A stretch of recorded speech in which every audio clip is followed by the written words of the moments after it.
ng Pilipina vlogger ng Isabela! Woo! So, ito na nga bakit may pamalita ang auntie nyo. Kasi uwi na kami ng Pilipinas! Siyempre, magpapakilala muna ako kahit walang nagtatanong. Ako nga pala si Jen na pinanganak sa Pilipinas na nagtatrabaho dito sa ibang bansa. Nag-stop by muna kami sa Wawa para bumili ng inumin. Para may maiinom habang bumabiyahe. Sarap kaya mag-road trip habang may iniinom. Kahit na natutulog lang talaga ako sa biyahe.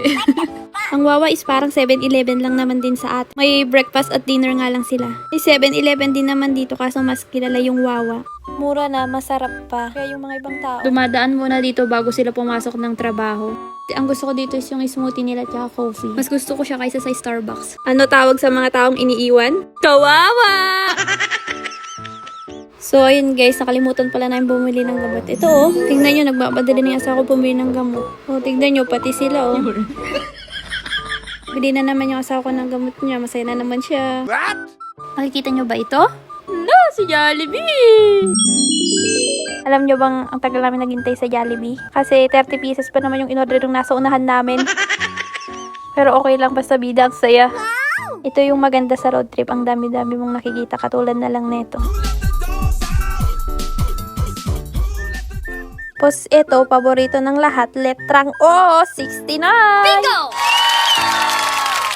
So, ayun guys, malapit na po pala kami sa destination namin. Po pala yung tinutukoy namin kung nanonood kayo sa previous vlog ko na may nagbigay sa amin ng anniversary gift. Sila yung kaibigan namin na taga Isabela din. At ang kanyang cute na anak, hello Bombom! Higyan nila kami ng free room nila sa casino sa Mohegan-Sun. 5 days kaming nag-stay doon. Wow! Kaya baka yung susunod kong vlog, ililibot ko kayo doon. Tapos nilutuan niya pa kami ng pansit. Siya nga po pala yung totong ng Itiyage.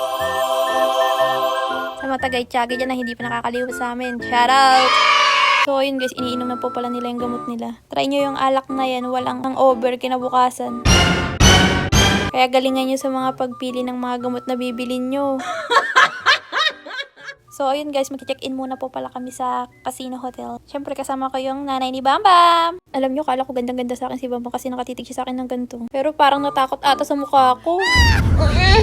Don't worry, Bambam. Tita Ninang still love you. So, ayun guys, pupunta na muna kami sa check-in area. Entrance pa lang, may pailaw na. Pero sa totoo lang, maganda talaga dito guys.